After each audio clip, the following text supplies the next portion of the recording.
What is up, guys? Welcome back to the Kick-Ass Podcast. I hope you're having a fantastic week. As always, today's show is going to be strictly focusing on WWE's PLE Extreme Rules that is set to air this coming Saturday from the Wells Fargo Center in Philadelphia, Pennsylvania at 8 p.m. on the Peacock Network, I guess you would call it.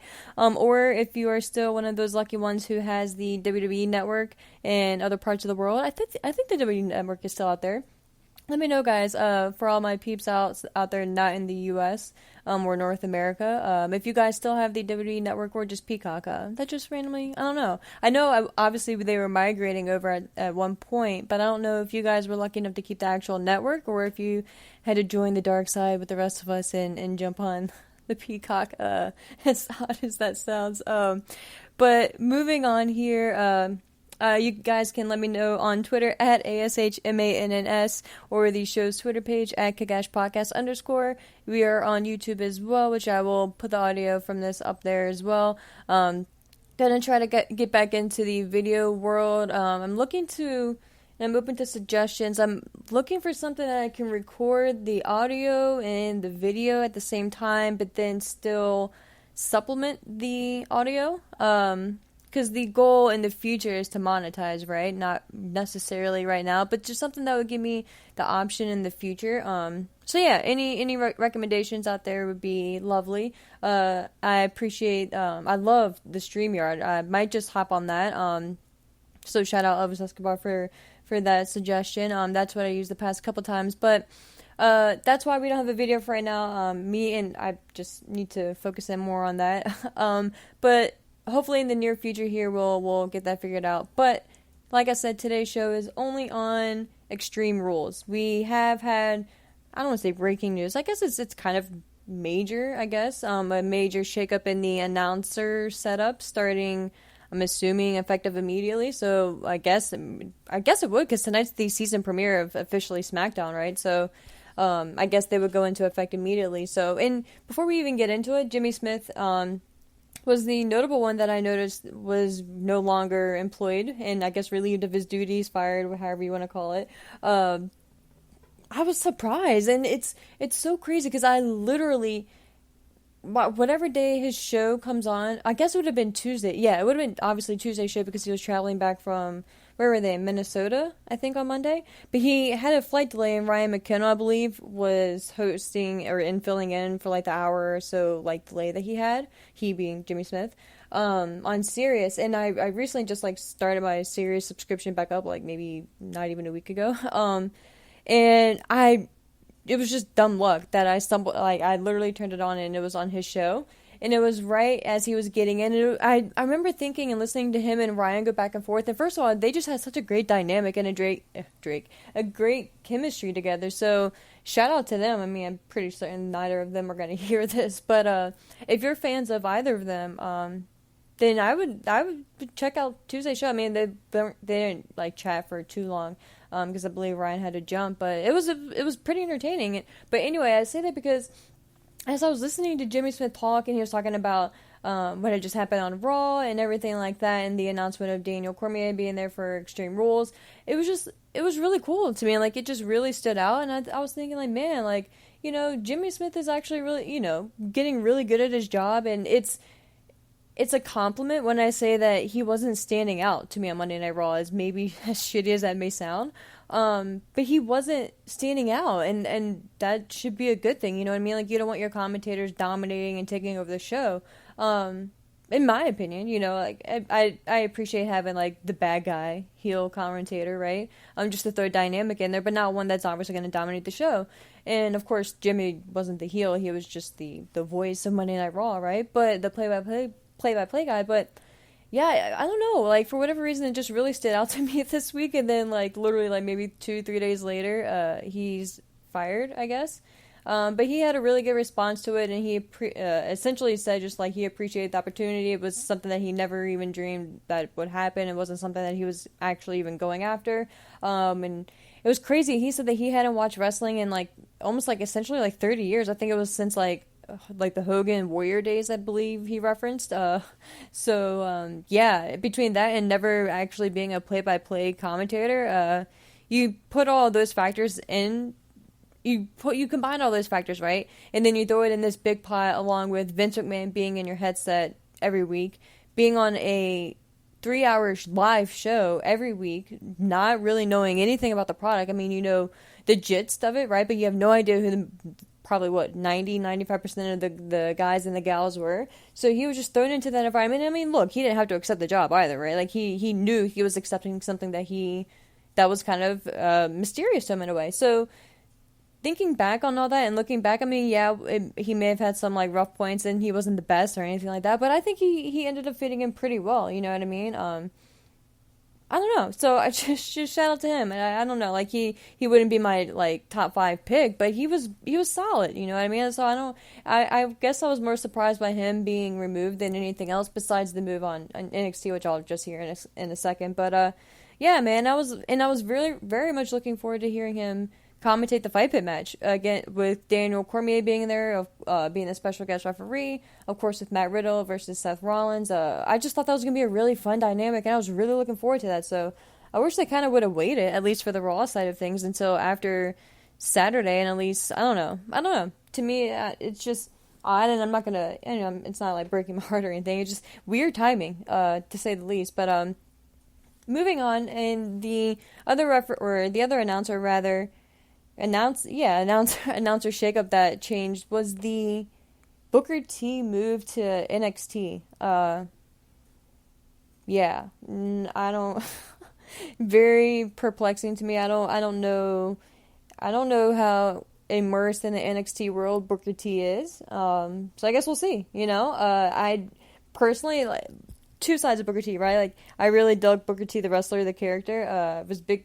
I'm not gonna say a huge fan of his, but a big fan of his. You know, like he, I don't know, he just has something about him, and like just the life and the energy that he always brought to whatever match or segment he was in. Especially his, like, God, this was back in the early 2000s now. I guess I'm dating myself, but his work with Goldust as a tag team was just fucking hilarious to me. And I remember his, like, specifically when Goldust, like, right around after the time he, quote, got electrocuted backstage, right? And he had those, like, shakes and the ticks and everything. Like, just Booker T's reaction and his facial expressions were just so fucking hilarious to me. So, and then, of course, the supermarket brawl that he had with Steve Austin was just phenomenal. So I was always a big fan of Booker T, the wrestler, right? But him on commentary, just, I don't know, man. Just something didn't connect with me, at least when he was on Raw. So I'm going to keep an open mind to it on NXT. And I'm sitting here acting like I tune in to NXT every week. I should give him a better shot. And I did go to NXT this past week, which is something else. But I don't know, guys. I'm going to take a wait and see approach on that one. But let me know what you guys think about the announcer shakeup as well. And I can't wait for Pat McAfee to come back, though. I was watching an interview that he was doing, or not an interview, his show, rather, earlier today, and he's just so fucking great, man. But moving on to the actual card here, I wanted to get the announcer shakeups out of the way, and just express my disappointment again for the Fight Pit match. That was the first thing I thought of. I was like, man, like right before Saturday, but whatever. Moving on, guys. We are going to get into the card here. Again, of course, we never have, like, official lineup, but the first match that we have listed here is Imperium taking on the Brawling Brutes in a good old-fashioned Donnybrook match, and I think this match, I mean, this is just going to be possibly a show stealer, match-wise. I think this is obviously going to be probably the most hard-hitting match, physicality and just taking weapons out of it. These 6 guys, like, are guys that you don't even need weapons for, right? Like, this match could take place on SmackDown, it could take place on Raw, it could take place on a random pay-per-view. Like, it doesn't need an extreme rules factor, but it, just with that element being implemented into it too, it obviously kind of makes it that much more fun, and brutal, and I just can't wait to see what Sheamus and Gunther are going to do to each other specifically. They do have a match on SmackDown for the Intercontinental Championship, I'm pretty certain, which is kind of surprising, again, the timing of that, to have them go through a one-on-one match and then turn around literally 24 hours later and have another grueling match. So I'm interested to see how SmackDown's match plays out, and then, of course, how they do on the Extreme Rules card itself. But my official pick, I think you gotta...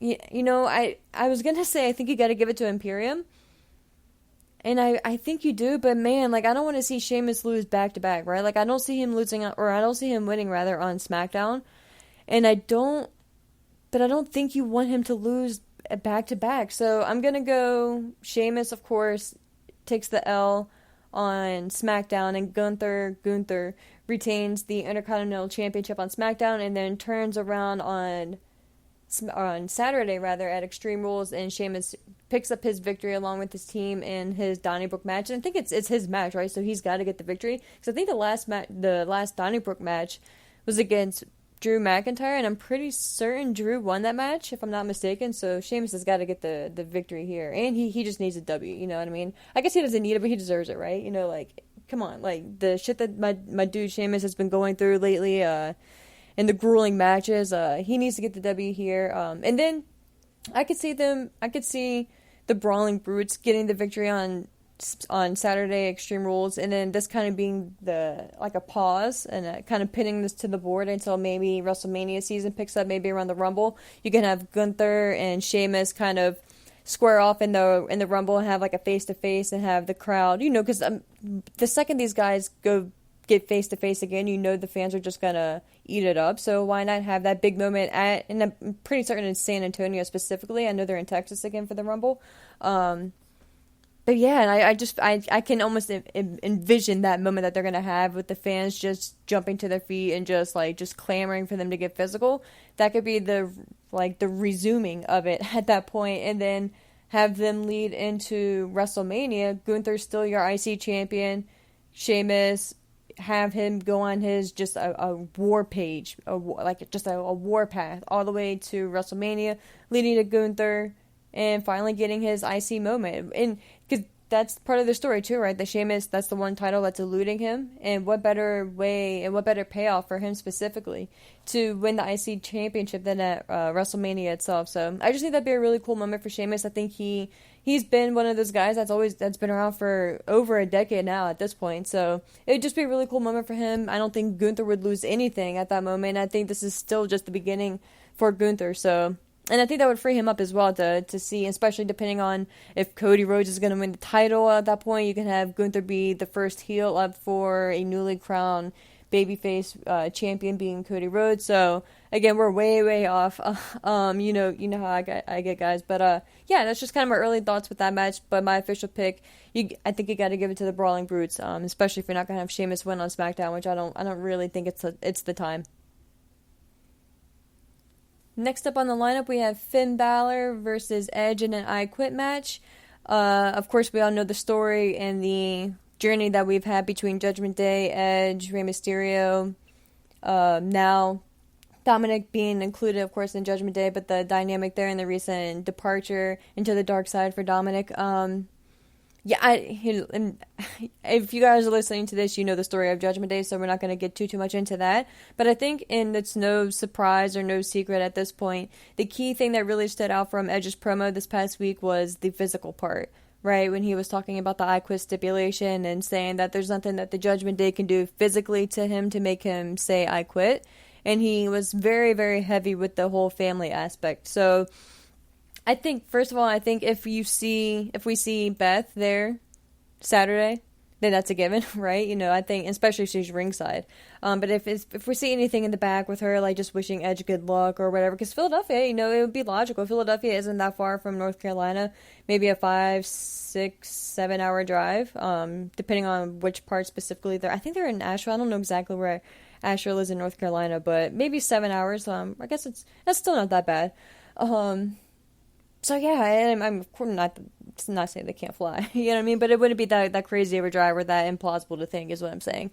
But I think what you want to do here is really focus on the verbiage from Edge, right? The whole nothing you can do to me physically is going to make me say I quit. You have Beth present. I think it's a no-brainer and it's a layup right there. I think you want to play off of the emotional strings here, and I think, first of all, I mean, because it kind of knocks out a lot of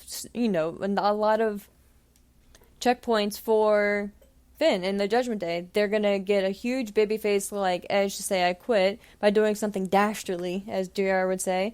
And that's by bringing Beth involved, whether it's Rhea Ripley threatening to do something physical to Beth, or I don't know, or threatening to do something to his kids, God forbid. Not saying that I even want to see the kids there, but just having, I can even see something, or see Rhea threatening to do something to Beth, and Beth like backstage, right, being on the big screen, and have Beth saying, "Don't worry about me, Edge," and then Rhea say, "Okay, yeah, don't worry about her, but how about your two little girls," or some shit like that, right, and just get real dark and demented with it. I don't know how far WWE is willing to go, but again, this isn't on regular TV. This is on a PLE, so it's not on cable. So I'm just saying you can get away with a little bit more there.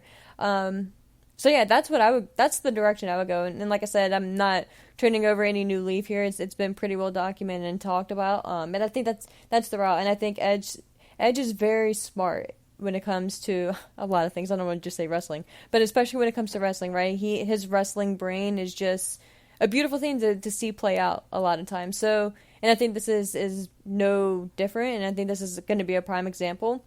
And now, unless they realize, they may have given too much away, which I don't think that's the case. Because I was going to say maybe if they realized they gave too much away that they would change the direction, but I don't think that's it. Again, I think Edge was very specific with his word choice and very selective in what he said. So I think that's going to be the key for Judgment Day and for Finn Balor. So my official prediction is Finn Balor getting the victory over Edge. I wouldn't be shocked if Edge gets the victory, because Edge is the babyface. Edge is that star, right, that we all never thought we would see come back in the story and everything like that, and which is why it made it so hard to boo him. But I think at this point, I don't know. And I don't see Edge saying I quit without having it be something involving his family. I put it that way. So if it is, and Edge just says I quit because of something, whatever Finn is doing to him, then hey, I'll be here for it. You know what I mean? And I'll be very intrigued to see what that actually is. But that's where I put my money down, at least.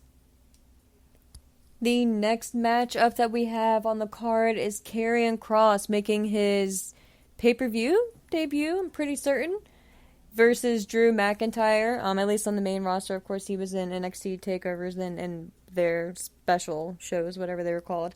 But I think first off, before the match itself, I think this is going to be the moment of truth time for Karrion Kross, and I hope it's a kick-ass match. I hope it's a good showcasing for him, and I hope that he proves a lot of doubters wrong. I'm very excited to see his entrance actually finally being displayed properly in a big setting. And this is another reason why, too, I wish they would switch up Titantron isn't the right word anymore, but like their stages, right, and their production. I love the big screen that we see on Raw and SmackDown, but at least for the paper or PLEs, I wish they would kind of switch it up, because it'd be very cool to see like how they used to have like themed pay-per-views back in the day and stuff like that. It would just be really cool to see the variations, but I'm just really excited to see his entrance for some reason. I'm really excited to see him and Scarlett and the production and the pageantry of his entrance. And yeah, I think that plays a lot into his character too. And I think once we as the audience see the whole 360 picture of him, and that's including and starting from the entrance with him, Scarlett, him making his way down to the ring, just the visual of it, maybe the reaction from Drew if Drew's already in the ring, and then the match itself, right? I think this is obviously going to be a huge moment for Karrion Kross, and I really hope it goes well. I'm not like his number one fan, but a lot of people give him shit. But I don't know, and so that's why I just kind of hope this is a moment of truth and like just a showcasing moment for him. But that being said, it is a strap match as well, so it's not going to be just a straight up wrestling match, and I think that's kind of a nice way to start for him. So that kind of takes a lot of the pressure off as well. But then again, maybe not, because you have to get more creative with the strap match. You definitely have to obviously get more physical. There's a lot more they have to probably put in creativity wise. They have to do in a strap match, right? So it'll be very interesting to see what kind of match this looks like, how much pain that he is able to endure, how much pain that he does accept. So yeah, well, I'm very interested to see that. And interested to see if this is when we get a reveal from the White Rabbit. Me personally, and not maybe specifically in this match to interfere, but a lot of speculation, right, has been that maybe Cross and Scarlet are somehow involved with the White Rabbit, who will be returning and maybe part of a group. So it'll be very interesting to see if that is the case, if he being Bray Wyatt or the White Rabbit, whatever the new moniker is going to be, if he is going to make his return or debut here and during the segment, after the segment, whatever it may be. But I think if he's not gonna, if Bray isn't gonna be the one closing the show, the whole PLE itself, I think you have to do it here, because I don't see where else he would really fit in, because you don't want to start the show off with it, right? Like, and I don't know, it would just be weird placing if it's just randomly thrown in the show. And again, I have so much faith in this new regime, and especially with Bray's brain, you know what I mean?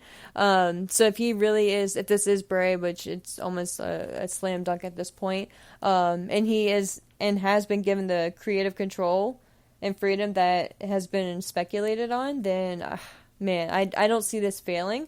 But I think the placing and the timing of it is key, and that's why the main picture and the main thing here too is who else is going to be involved, and what the direction of Bray, the White Rabbit, whatever his name is going to be, is, you know? If he's just coming back just to come back, you would obviously do it at the end of the show, but I don't see the character jumping through all these hoops and going through all these rabbit holes, and sending us through so much to just return with no real direction and no real goal in sight. So I don't think that's going to be the case for him just randomly making an appearance. So I think, like I said, if it's not going to be related to Karrion Kross, which could, and you know, it would be a way out for Drew, as crazy as that sounds with it being a strap match. If you want to kind of protect Drew as well, you can have at some point in the match both men be down, the lights go out, and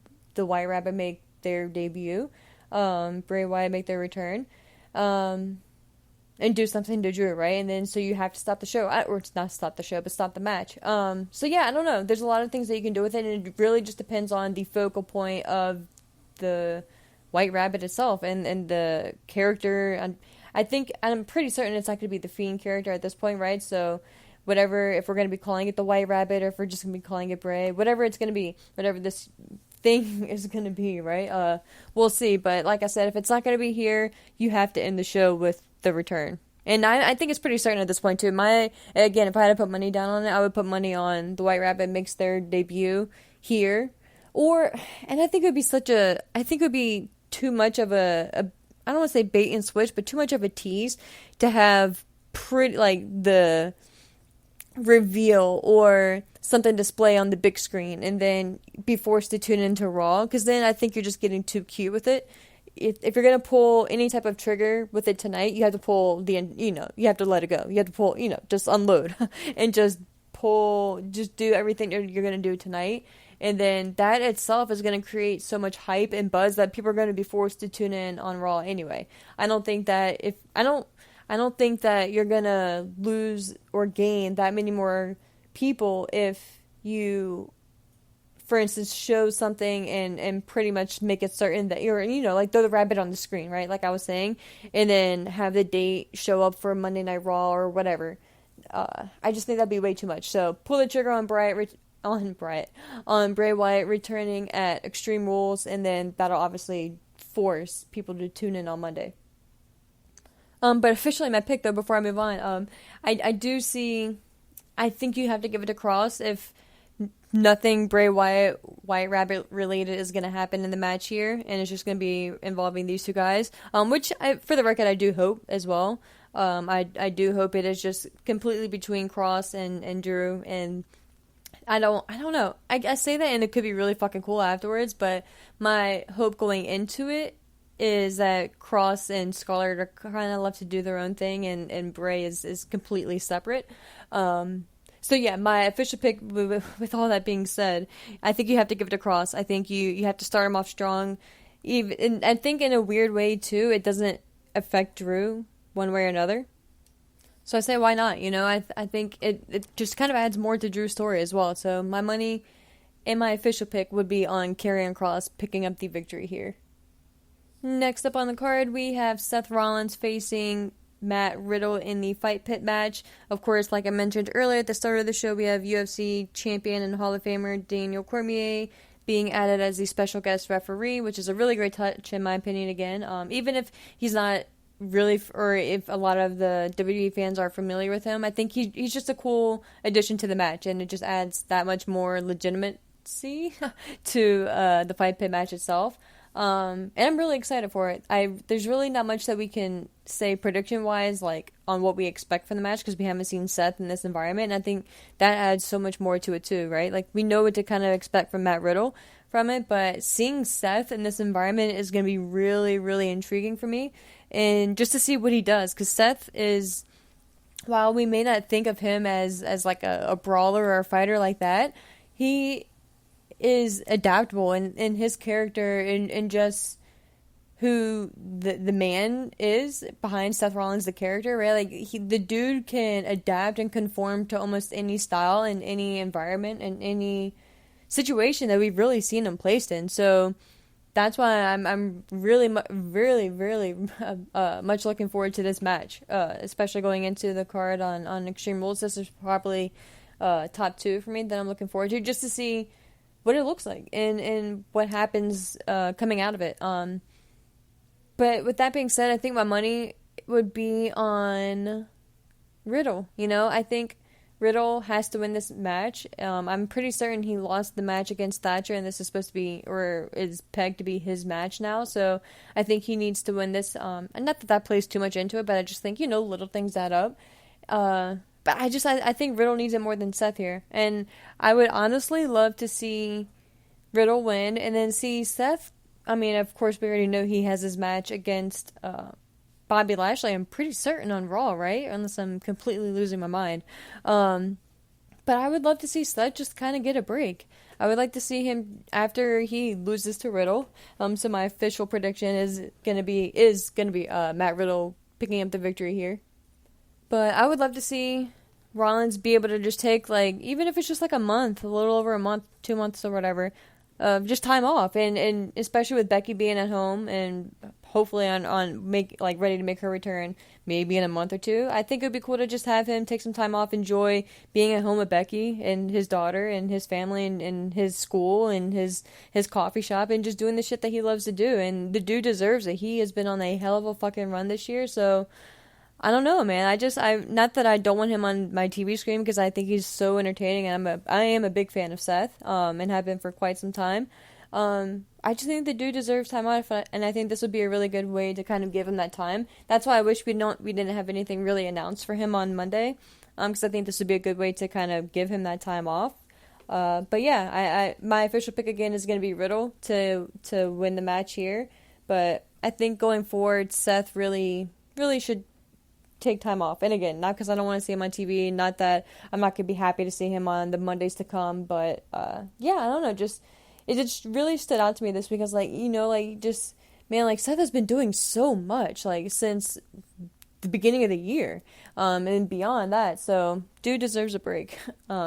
But moving on, the next matchup that we have here is Bianca Belair, which is our Raw Women's Champion, facing off against Bayley in a ladder match. I think this is going to be a very good match. I think both women are going to go out there and attempt to steal the show. I think both have that mindset and both have that gene and that drive in them to just want to be the best, obviously, and want to steal the show.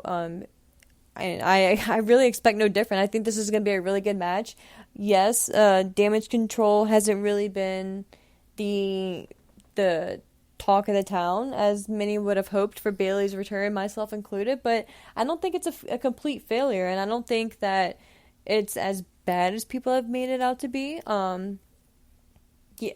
Would I have maybe wanted things to be a little different? Yeah, but I mean, I think it's a work in progress, and I think a lot of new things are happening all at the same time, so I think we're still in the early stages of it too. But with that being said, I think Saturday at Extreme Rules is going to be a big deal and a big moment for Bayley and Damage Control, and I think that that's what needs to happen. I think if you're going to take them seriously, Sorry about that, guys. I hit my mic there if you heard that.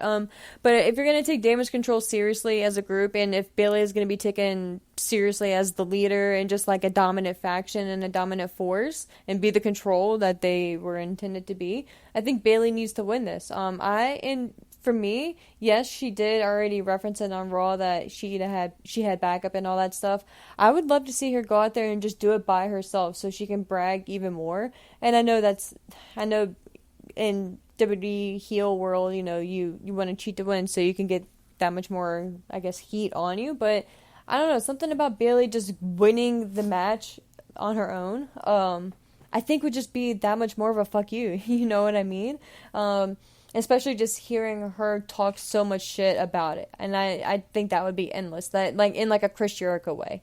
I think if he could, at this point, he would still say that he beat Rock and Stone Cold Steve Austin at the same time, or in the same night, you know what I mean? So yeah, like, and I think the second he comes back in WWE, I would not put it past them to hear that, and that's the whole point. That's why victories should be a big deal. That's why matches should be a big deal, because that's bragging points, and that's the whole point of wrestling, to win matches, to win meaningful matches, to, I don't know, just to have good stories and to have a big moment, right? And I think, yes, while your character really shouldn't care about moments, in a way they should, because that's the whole point. Like, yeah, you don't see like Tom Brady going out there and being like, yeah, man, I want to steal the moment. I want to steal the show. Necessarily. He wants to go out there and he wants to win the fucking Super Bowl, and by winning the Super Bowl, he's stealing the fucking show. So that it kind of goes hand in hand. So that's why sometimes when I hear certain shows just nitpicking like what wrestlers should and shouldn't say, I'm just like, I get it, but I see it a different way. But yeah, so my long-winded answer short, my choice here would be Bayley. I think that you have to put it on her at this point if you want to take them seriously. I think Bianca has been a really good champion, and I don't want to say her time is up, because it's definitely not, and I could see it going either way, really. I could see her retaining and just moving on, but I don't really know who she would move on to at this point. So that's kind of like another reason why I would put it on Bayley, but I just think it would kind of freshen her up a little bit too. So my official pick again is Bayley. I think Bayley needs it. I think Damage Control needs it. I think the women's division needs it. And I think that frees Bianca Belair up to kind of see her in chase mode too. And the final match that we have on the card is Ronda Rousey facing off against Liv Morgan, which is your SmackDown Women's Champion, in an Extreme Rules match. This one, I think, I want this to be brutal. For whatever reason, I just want to see Ronda go in there and just beat the shit out of Liv. And I say that with, all due respect and in character, of course, right? Like, but I don't know why, like, for whatever reason, this kind of rejuvenized Ronda Rousey, or just like this different spark in Rousey. Something's different with this return, and I'm just kind of here for it, and I think this could just be the beginning. So I just want to see her go in there and just be fucking physical. I want to see them both be physical, right? Like, I don't want to see it just be a complete, just one-sided thing. I want Ronda to go in there and beat the shit out of Liv with a kendo stick. I want to see Liv go in there and beat the shit out of Ronda with a kendo stick. I want to see them I want to see the bruises, right? Like, I want to see, if you guys remember, pretty certain it was that Evolution when it was Charlotte Flair versus Ronda Rousey. Or no, that wouldn't have been Evolution. That would have been Survivor Series. When, was it? It wasn't her. I don't know. I'm blanking on it now. But it was a moment when Flair, it was a really good Flair and Ronda Rousey match. But there's a kendo stick involved. I don't know. Maybe you guys know. Let me know on Twitter. But it just really fucking stood out to me. I mean, maybe not as much as it should have, thinking back on it now, but that moment stood out to me. And I think that that's what this feud needs. I think it needs to see Liv just go out there and be fucking physical with Ronda. I think Ronda is the perfect opponent for Liv to prove that against. But I think Liv needs to fall to defeat here. I think Ronda needs to pick up the victory. I think she needs to become the champion again. I'm very surprised that I'm actually saying that. Not because of just because, like, this, before this return of Ronda recently after her quote suspension, before it just wasn't hitting, right? Something was just off. And I think now, recently, her feud with Liv has kind of done something for her character, and I'm here for it. So in that regard, I think that you kind of need to strike while the iron is getting hot and allow it to continue to get hot and go from there. And I think this is the perfect way to start it off. Sorry, Liv. Now it's just not the time. But I think, again, kind of with Belair, more so with Morgan in this sense, I think this would be a great, even if you want to turn her heel, whether you do or you don't, I think her losing the title at Extreme Rules can be just kind of like a breaking point for her, and just kind of have her snap a little bit. Not go completely crazy or anything, but just a different layer to Liv if you really want to keep her prominent in the division. But yeah, I think officially you want to go with Rousey, and I think you want to get the title back on her. And I think it's only a matter of time before Flair returns too. So I think if we don't get Flair at Extreme Rules, maybe we'll get her if she doesn't show up on Friday either, with the season premiere and everything. But I don't see them doing that right before PLE, and she has nothing to do with it. So I can see her making her return either at the PLE on Saturday or the SmackDown following up and being the one to kind of confront Rousey. So with that being said, guys, that is the card itself. Again, I think the major return that we're all hoping for is the return of Bray Wyatt, the White Rabbit, in whatever incarnation this is going to be, whether he's by himself, whether he comes back with Eric Rowan. It's such a fucking shame, Luke Harper, Brody Lee, John Huber, rest in peace, that he's, no longer here with us.